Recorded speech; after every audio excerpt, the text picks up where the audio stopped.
Hello guys, TKG is here for your comfortable LostArk life. In this video, I'd like to cover the recent updates and improvements that was done on KL server.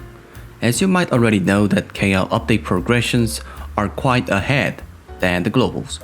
So with this video, you can see some of the future updates on the global. Maybe you can sneak peek some of the improvements that can be done on the global on the future. Now follow me, I'll show what you need. Before I start this video, one thing you need to know. This video is only about the KL server updates and improvements and the planned updates on KL. So it is not including any future roadmap of the global server. So as I mentioned in the first, you can see some of the improvements and updates that are actually done or planned in the KL right now. So more like with this video, you can look ahead of the global server. So watch this video with those considerations and use this video as your reference to your LostArk journey. As the race to first clear the Thermine is over, the difficulty of the Thermine was little adjusted for easier to complete the raid. But still, you can access the first difficulty of the Thermine anytime you want, as the difficulty was separated to normal and first, so you can play the first difficulty like the Inferno or Extreme Bolton. First difficulty can be accessed on 1630, and once you cleared it, you can access every 2 weeks. And as the difficulty of the Thermine was separated to two difficulties in the new normal and hard, you can meet a new raid boss with more softish mechanic and HP. Also in the Tree Scion, you can access the clash practice of the Thermine like the Mario on Kaku Seda.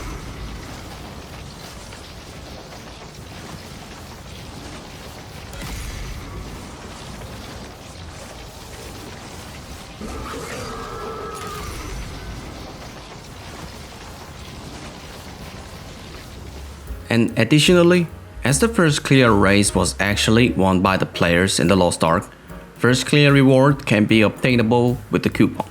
So, if you are playing the game actually in Korea, try not to miss this huge rewards that's containing the cute emojis. Some of the item capacity was extended to like this. Some of the item limitation on capacity was quite annoying, right?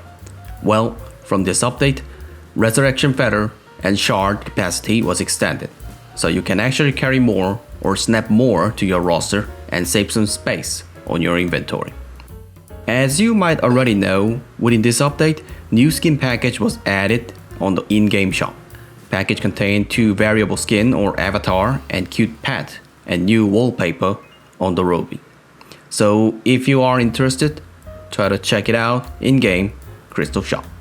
Maybe some of you guys already know about this news. PTL server or test server in KL Expressions was opened on last week Friday.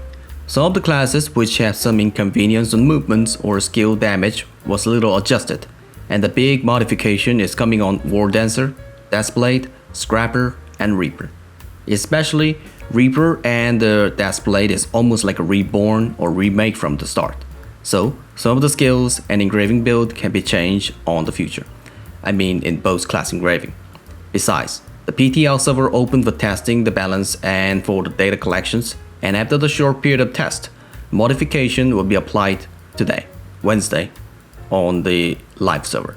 Maybe the main part of this video, I think, we had surprise or maybe planned stream was live on October 10th, Tuesday, for celebrating the successful release of the Thermine and complete. But of course, as the developers and the director Kim Gang-sun also mentioned about the plan and the future of the LostArk updates. So actually, from this part, it is about the future updates or the roadmap of the LostArk KL. So from here, you might sneak peek of the global updates too. As I mentioned, LostArk KL is quite ahead of the updates than the global. So it might be great to preview the improvements from the KL developments and update news. Let's start with the closest big updates on KL. In October 25th, some of the user convenience or quality of life updates are planned. First, the battle item will be improved on this update. Battle item was actually using the separate storage by characters, right? From this update, those battle items will now snaps or bind into your roster like the regenerate token. so more like integration of the battle item storage. In other words, you actually don't have to move around the characters and handing over the battle items through the roster storage, so you can have more free space on your storage from this integration update. Second, Chaos Gate will be improved. It was quite annoying to move around. Chaos Gate except for the red one, every Chaos Gate has a really bad efficient map size and movement, right? From now on, some low tier Chaos Gate will be removed and integrated into 2 upper tier Chaos Gate, with more compression or toning down the size of the map, and added some hidden bosses for the hidden rewards. Also, the server lock of the Chaos Gate will be removed and can matchmaking through the whole server wide. As the developers commented about the Chaos Gate, the update direction of the Chaos Gate is toning down the daily homework burden of the players, so we can now invest shorter time to do the Chaos Gate. Third, new story or side story quest called Oracle or Music Box will be added too. So if you are interested, try to check the side quest after the updates on the October 25th. 5th anniversary event is waiting for us on the November 1st. As the dev team mentioned, they are now planning some more unique and special events compared to the previous one, with more huge reward.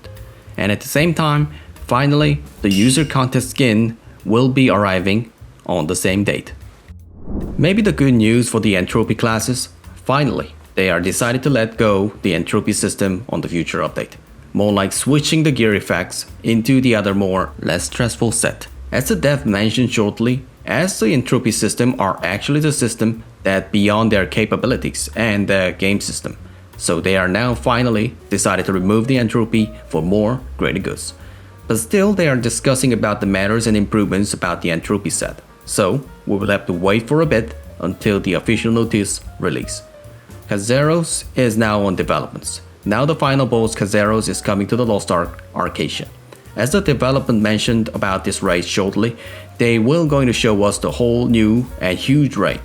And they are also mentioned they are now on internal testing, and it is coming on probably on this winter. Third Awakening is now planned to be updated. As they briefly showed us in the December 18th, 2022 on Long Winter, new big modification known as Third Awakening are now planned to be updated. As they mentioned about the Third Awakening, this update might change the whole playstyle of the certain classes. Solo contents, or more like single contents, will be added in the future. As the LostArk raid is fun to play for the veteran players, but for the new players, it has some little tricky and unreasonable walls sometimes block their way, right? So, for aiding the soft landing of the new players, sustainable solo or single contents will be added in the future.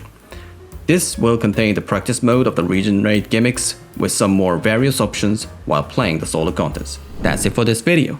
Thanks for watching everyone, and always thanks for your big support. Hope this video was a little helped for your LostArk journey. Hope you do well in the LostArk with this video. And of course, if you liked my videos, hit the sub for more upcoming infos. I'll come back with more useful infos in the next video.